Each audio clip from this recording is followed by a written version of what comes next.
Shane, could you maybe speak to Eric Staal and what he's going to bring to this roster? I mean, obviously, he was one of the better centers of his generation for a long time. He won gold in 2010, and you said you're excited to have him on this team, and you guys would have played at the same time too. So, what's that like to have Eric Staal on Team Canada and to now kind of be his boss? Well, I don't think I'm anyone's boss. I just try to manage. That's our job.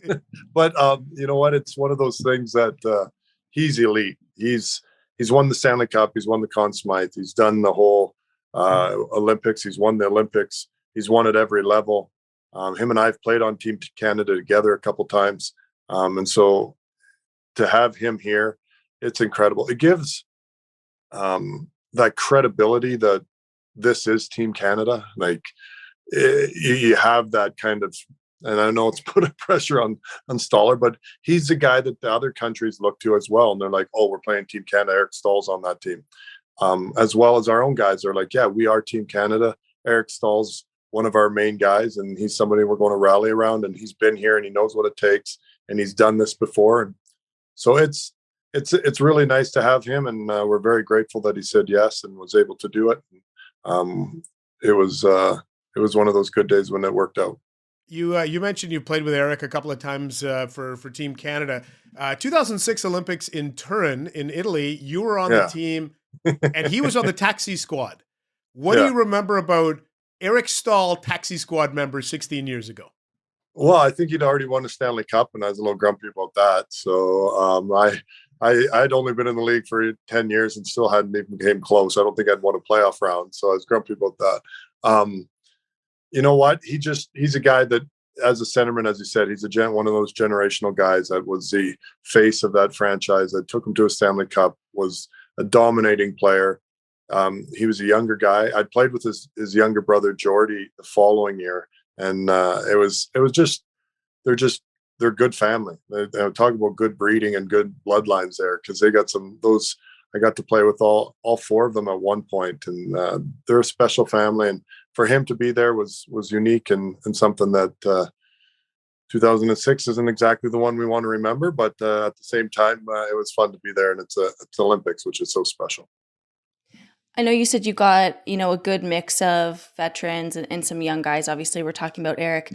I'm curious, just looking across, the rivalry with the U.S. roster, I think they grabbed about 15 college players. Was there an attempt to get younger players, like more college NHL prospects or CHL players? Like, did you find some roadblocks with getting CHL players into the mix? No, it was really the guys that we felt were capable of helping the most on inside the parameters that was laid out in front of us. And in regards to, if you're on an NHL contract, even if it was a two-way contract, we weren't allowed to have them. And the Mason McTavish was a unique situation where he'd been sent down to play on his CHL team, so we had to ask them for permission. And the Peter Burrell and then Hamilton, when they were great about letting him come. And so there wasn't really any roadblocks, but in Canada, we have, I think, 4,500 NHL games on the roster. So, I mean, it's one of the things that is nice is that it's not that we didn't go with the young guys. We went with a few that we thought could really help us. And we went with some guys that have had great careers in the NHL and are still having really good careers over in Europe. What do you think we're going to see from someone like Owen Power in this tournament? Well, I'm a huge Owen Power fan, so I think I've known him for 3 or 4 years now, and he's an incredible talent. I don't think people really understand how good he is. Like what he did for us at the World Championships, just this last one in Latvia, he was incredible, and nothing has really been handed to him. He's had to kind of go out and work for it. He wasn't one of the guys that was chosen early on that this guy's going to be, predestined as a great player. He just has kind of come onto the scene in the last year and a half, 2 years for some. I've been a huge fan for the last 4 years. I'm just stating that, but I think he's going to be great for us. He's got some guys around him, some veteran guys on the blue line. Our blue line's a veteran group for the most part, and that was important. And he's going to have the opportunity to kind of be around those guys, and it'll be good. Just to follow up on that, another young guy, and you brought up the name of Mason McTavish, and he's from kind of where I'm from in Ottawa. And I think my understanding was, Shane, that when Mason was contacted by Hockey Canada, it was his parents that were on the call and kind of got to share that moment and break the news. Were you on that call with Mason? And is that something you did with a number of players that you allowed their family to be part of that process? You know what? I wasn't on that call. That was Scott Salmon with Hockey Canada. So Mason had just been at the World Juniors, and Mason's dad played over here in Switzerland, and he actually came over here and played in Switzerland himself during the 2020 year. So it was kind of an opportunity to let that happen that way. We wanted to kind of make it special for guys if we could. Some of the guys, it was just the cool call to call some friends, people that I'd known and played with or against. That's a much more enjoyable call than making the other one. So, and just to kind of follow up on that too, as we talk about unveiling the roster and announcing it, how difficult was it? I know it was an unintentional flub from the IIHF. They accidentally tweet out your roster the day before. How did you find out about that leak, and what was your reaction? Yeah, when we found it out, we felt bad because the Canadian Olympic Committee had done a great job of putting together the presentation that they did, and we wanted that to be special for the kids that got to announce all the players across Canada and to do it all that way. We'd already informed everyone that it was on the team, so they knew that they were on the team, and it was one of those things that in today's world, I mean, it's hard to keep anything from anybody for very long. So the fact that it had stayed that quiet for that long, we tried to stay very, very quiet just because we wanted to give ourselves as much runway as we can. Obviously, times are unique with COVID and everything that goes along with that.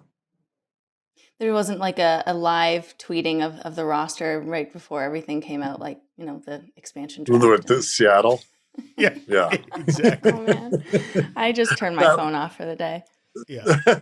I respected how committed the league was to the bit, though. I remember there was like a story on NHL.com, and it was like, who's going to get taken in expansion? Find out at 8 p.m. Eastern. Just like, oh, that's all right. We found out already. Yeah, it's all good. We're good. Yeah. One of the other questions from me, Shane, I feel like, no, this isn't the NHLers at the Olympics, which is what a lot of people wanted. But I think there's an opportunity here for a lot of really great stories. This is a great opportunity for a lot of these players going to be playing in this tournament. Is there somebody else that we maybe haven't spoken about that we should really be looking out for, or someone that could really kind of have a big moment on the international stage here? Well, there's some guys that have had chances in the past that are going to get another chance. You look at a guy like Josh Ho-Sang that's getting an opportunity to play in this and play for his country. I think that's a special moment. Matt Tompkins is a goaltender that's coming that we're really excited about. Devin Levi I don't know if you've seen his stats and what he's done in the NCAA. It's literally ridiculous what he's been doing. Eddie has been our three goaltenders, I think, are all. It was such a cool story because all three of them were called and were like, I want to be on the team. I don't care where I'm at. Just let me be on the team.